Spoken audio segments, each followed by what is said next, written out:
اور اس کو میں ممبر پہ بھی بیان چکا ہوں کہ جیسے کہ سائل نے کہا کہ اب خواتین ہر جگہ جا رہی ہیں, بازاروں میں بھی جا رہی ہیں اور یونیورسٹیوں میں بھی پڑھنے کے لیے جا رہی ہیں, مدارس البنات میں بھی جا رہی ہیں اور فلم دیکھنے بھی جا رہی ہیں سینما گھر, اور پتہ نہیں کیا کیا کرنے جا رہی ہیں. نہیں آ رہی تو کہاں نہیں آ رہی؟ مسجد میں. امام ابو حنیفہ کے دور میں عورت کہیں بھی نہیں جا رہی تھی تو اس کو کہا کہ بھائی مسجد میں بھی نہ ہو, گھر کی چار دیواری میں رہو. اب خواتین ہر جگہ جا رہی ہیں, اب مسجد میں آنے پر پابندی لگانا, میں یہ سمجھتا ہوں کہ میری ناقص رائے ہے کہ اس پر اثر نو غور ہونا چاہیے. بعض لوگ یہ کہتے ہیں کہ جب وہ مختلف جگہوں پہ جا رہی ہیں ہم سے پوچھ کے تھوڑی جا رہی ہیں, وہ جانا بھی غلط ہے, تو ہم مسجد میں کیوں آنے دیں ان کو. میں یہ عرض کرتا ہوں کہ ہم سے اگرچہ پوچھ کے نہیں جا رہی مگر بہرحال جا رہی ہیں, تو جو فتنہ ہونا تھا وہ ہو گیا.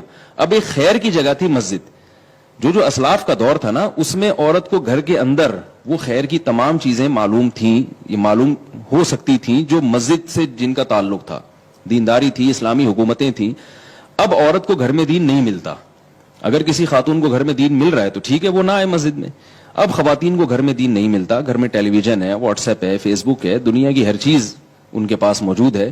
اب اس میں جناب ان کو سارے قسم کے مختلف تفریحات کے پروگرام مل رہے ہیں, تو مسجد سے جو ان کا تعلق ہے نا وہ آہستہ آہستہ ختم ہوتا جا رہا ہے. آپ کہہ سکتے ہیں کہ ٹیلی ویژن پہ مذہبی چینلز بھی تو آتے ہیں, تو ٹیلی ویژن پہ جو مذہبی چینلز آ رہے ہیں ان کا بھی آپ حشر دیکھ لیں کیا ہے. جو مذہب کے نام پہ چینل چل رہے ہیں ان میں بھی ایک آدھ ہی بمشکل صحیح ہوگا, باقی تو وہ بھی فساد پھیلا رہے ہیں. تو مسئلہ یہ ہے کہ فقہ حنفی کی جو بنیاد ہے وہ یہ نہیں ہے کہ عورت پر مسجد میں آنے پر پابندی ہے, ایسا نہیں ہے, تو حدیث سے ثابت ہے. اصل یہ ہے کہ فساد کس میں ہے, تو فقہ حنفی میں فساد کی وجہ سے پابندی ہے. میں یہ عرض کرتا ہوں کہ اگر آنے میں فساد کم ہو اور نہ آنے میں فساد زیادہ ہو تو فقہ حنفی ہی کی روشنی میں آنے کا حکم دیا جائے گا ان کو, یعنی آنے کی حکم نہیں, اجازت دی جائے گی. لوگ یہ کہتے ہیں کہ یہ کیسی بات ہے کہ اس زمانے میں مسجد میں آنے میں فتنہ تھا عورت کا اور اس زمانے میں فتنہ نہیں ہے, یہ کیسے ہو سکتا ہے. میں یہ کہتا ہوں کہ یقیناً اس زمانے میں فتنہ ہے, لیکن نہ آنے میں جس نوعیت کا فتنہ ہے وہ بہت بڑے درجے کا فتنہ ہے. وہ کیا ہے کہ خواتین کا اسلام سے رشتہ آہستہ آہستہ کمزور ہو رہا ہے. آپ دیکھیں کہ جن علاقوں میں خواتین مسجدوں میں جاتی ہیں, میں نے وہاں دیکھا ہے کہ ان کا مذہب سے رشتہ مضبوط ہوتا ہے, اور جن علاقوں میں خواتین مسجدوں میں نہیں جاتی ان کا مذہب سے رشتہ کمزور ہے. تو فتنے کی نوعیت چینج ہو گئی ہے. بے پردگی کا فتنہ تو آج بھی اس کا خطرہ ہے, لیکن نوعیت کیا ہے کہ نہیں آئیں گی تو اسلام سے ہی دور ہو جائیں گی.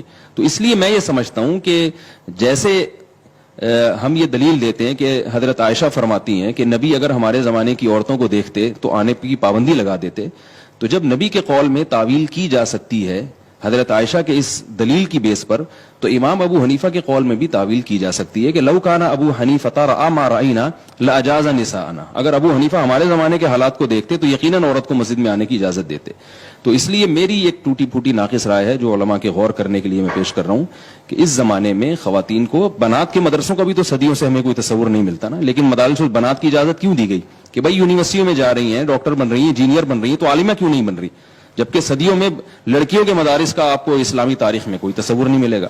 تو وہ کس بیس پر ہم نے اس کی اجازت دی ہے. ہاں یہ ضرور ہے کہ نماز میں جو خاص طور پہ وہ نمازیں جن میں بیان ہوتا ہے ان میں اگر اجازت دی جائے تو پھر خواتین کو فائدہ زیادہ ہوگا, جیسے جمعے کی نماز ہے. بعض لوگ یہ کہتے ہیں کہ اس کے لیے نماز میں بلانے کی کیا ضرورت ہے, بیان میں خواتین کو آنے کی اجازت ہے, تو دین کی تبلیغ تو بیان سے ہوتی ہے نا, نماز سے نہیں ہوتی. اس اشکال کا جواب یہ ہے کہ نماز میں ایک اٹریکشن ہے, نماز پڑھنے کے لیے جب لوگ آتے ہیں تو بیان بھی سن لیتے ہیں, صرف بیان کے لیے مسجد میں آپ لوگوں کو بلائیں گے تو نہیں آتے. اس کا تو علماء کو, یعنی جو مساجد کے ائمہ ہیں ان کو تجربہ ہے. آپ دیکھیں جمعے میں کتنے لوگوں کا رش ہوتا ہے, کیونکہ جمعے میں بیان کے ساتھ نماز ہوتی ہے. عید میں کتنا رش ہوتا ہے, کیونکہ عید میں بیان کے ساتھ نماز بھی ہوتی ہے. ویسے ہی اگر آپ صرف بیان کے عنوان سے مجمع رکھیں گے تو لوگ نہیں آتے. جمعے کی مثال آپ کے سامنے ہے. تو خواتین کو آپ اگر کم از کم جمعے کی نماز کی اجازت دیں تو اس کا فائدہ یہ ہوگا کہ ان کا مسجد سے رشتہ جڑے گا, وہ بیان بھی سنیں گی, ان کا ایک تعلق قائم ہوگا مسجد سے, اور اس کی برکتیں انشاءاللہ میں یہ سمجھتا ہوں کہ ظاہر ہوں گی, کیونکہ ابھی دور بہت زیادہ چینج ہو چکا ہے, تبدیل ہو چکا ہے. اب اگر خواتین کا اپنے مسجد سے تعلق ختم کر دیا تو وہ پھر ان کا تعلق سینما گھروں سے مضبوط ہوگا, ان کا تعلق ٹیلی ویژن کے ساتھ مضبوط ہوگا.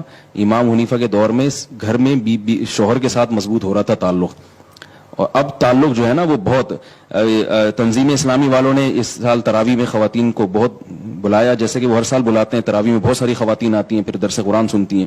کسی نے مجھ سے آگے شکایت کی کہ یہ تو جائز نہیں ہے، خواتین کا تراویح میں اس طرح سے فقہ حنفی کی روشنی میں جائز نہیں ہے، اور ان کی بھی بر صغیر میں اسی پر عمل ہو رہا ہے، تو یہ کیوں ایک الگ رائے کر رہے ہیں. تو میں نے ان سے کہا کہ اگر یہ خواتین کا اجتماع یہاں نہ ہوتا تو یہ خواتین ابھی طارق روڈ کی سڑکوں پہ گھوم رہی ہوتی، رمضان کی راتیں اس طرح سے ضائع کر رہی ہوتی. ابھی انہوں نے کسی خیر کے کام میں لگا دیا، ان کو تراویح میں لگا دیا، عبادت میں، اور ساتھ ساتھ تفسیر میں لگا دیا. تو اگر وہ نہ لگائیں تو نتیجہ یہ نکلے گا کہ وہ شاپنگ سینٹروں میں اپنے ٹائم کو برباد کریں گی. تو یہ بہت بڑی جو مجمع خواتین کا، یہ میں سمجھتا ہوں علماء کے ہاتھ سے نکل جائے گا، اور ان کے ایمان کے جو ہے نا لالے پڑ جائیں گے اگر ہم نے اس پر اثر نو غور نہیں کیا. باقی یہ ہے کہ اگر کوئی عالم یہ سمجھتا ہے کہ میری بیوی کو گھر میں پورا دین مل رہا ہے تو ٹھیک ہے، وہ کہے کہ بیگم تمہیں کیا ضرورت ہے جانے کی. میں ایک عوام کی بات کر رہا ہوں، تو یہ میری رائے ہے جس پر غور ہونا چاہیے.